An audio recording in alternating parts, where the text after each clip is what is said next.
Yun palang paglo-lawyer ni VP Sara, kumbaga humarang siya dun eh. Oh, wait lang, sandali. Ako lawyer nitong si Zulaika. Hmm. Ako lawyer nitong si Zulaika. Di ba? Yun yung nabalita, yun yung balita, mga kababayan. Sir Archie Beroya, narinig mo yun? Oh, anyway, oh eto, bumalik tayo sa topic natin. Oh eto po, mga kababayan, maaari at posible, no?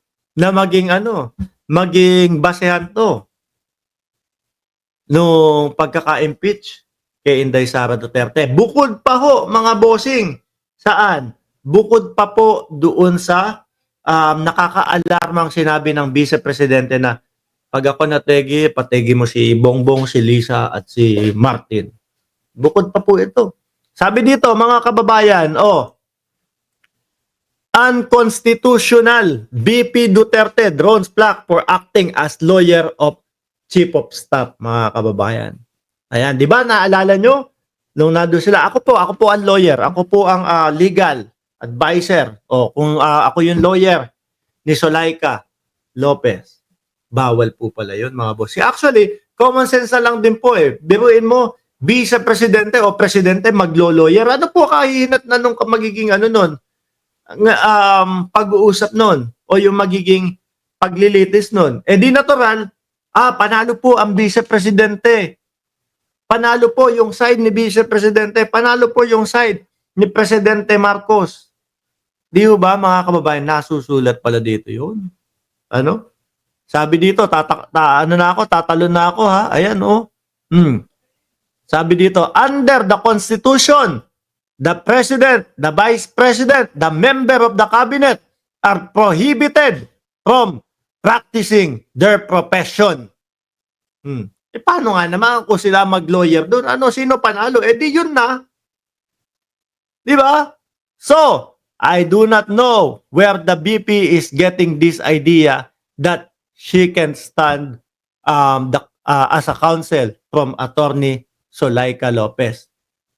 Ako naniniwala ho ako, mga kababayan, hindi na nakontrol ng Vice Presidente, no?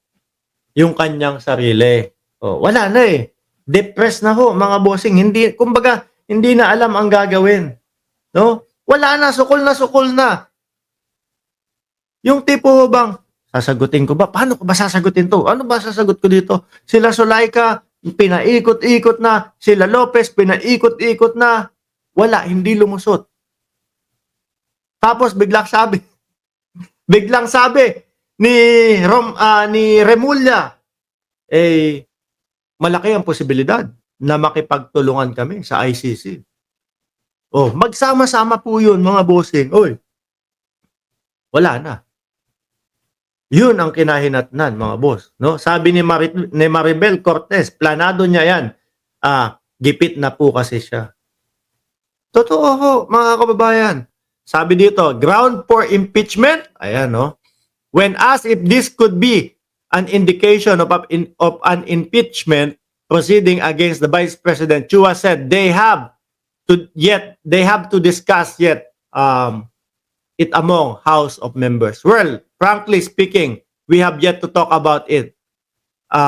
But I'm just saying, the excuse of BP to stand sa legal counsel prohibit, no? Para ilipat nga si Zulaika. At ito pa, mga kababayan, ang pinakamainit po dyan, talaga mga bossing, yung sinabi, yung pagbabantanga ng Vice Presidente natin. Kahit saan nyo pong paikot-ikutin, mga DDS, nandoon ang pagbabanta. Nandoon yung sinabi niya na may inutusan siya na kapag siya ay nategi, tegihin din si BBM, tegihin si Lisa Marcos, tegihin si Martin Romualdez. Paano na lang ho, mga kababayan? Kung wag naman, ayokong mangyari, no?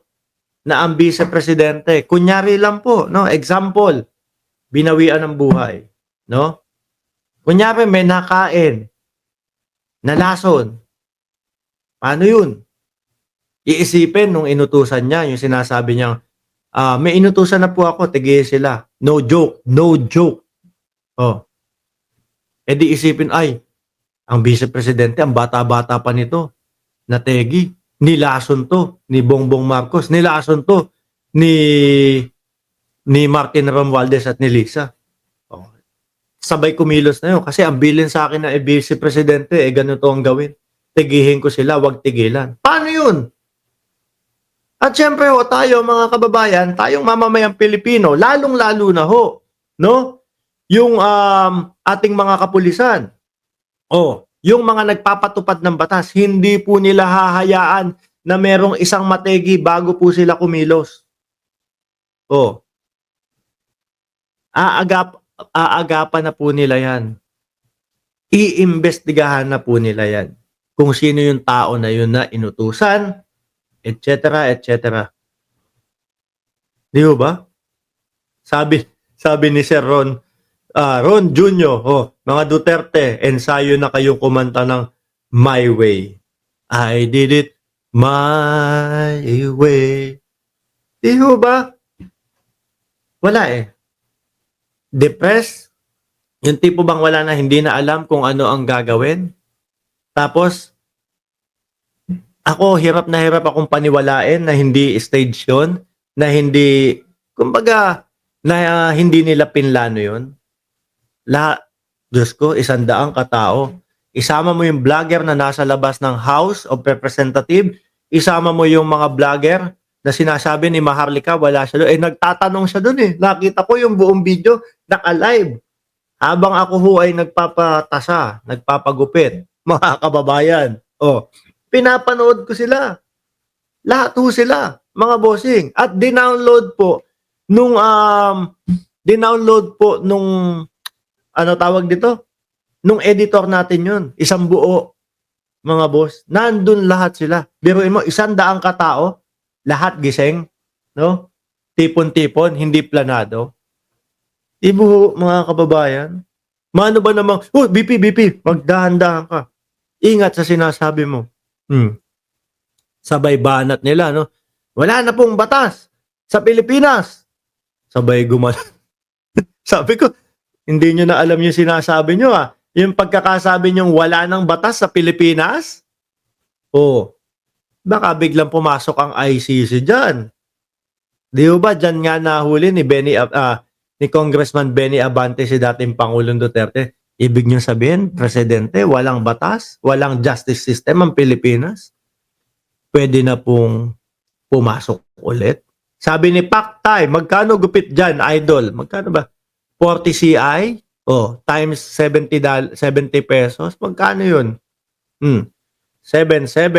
Ilan na yun? 14. Diba? 28. 2,800.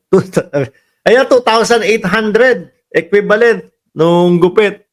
Tas plus tip pa.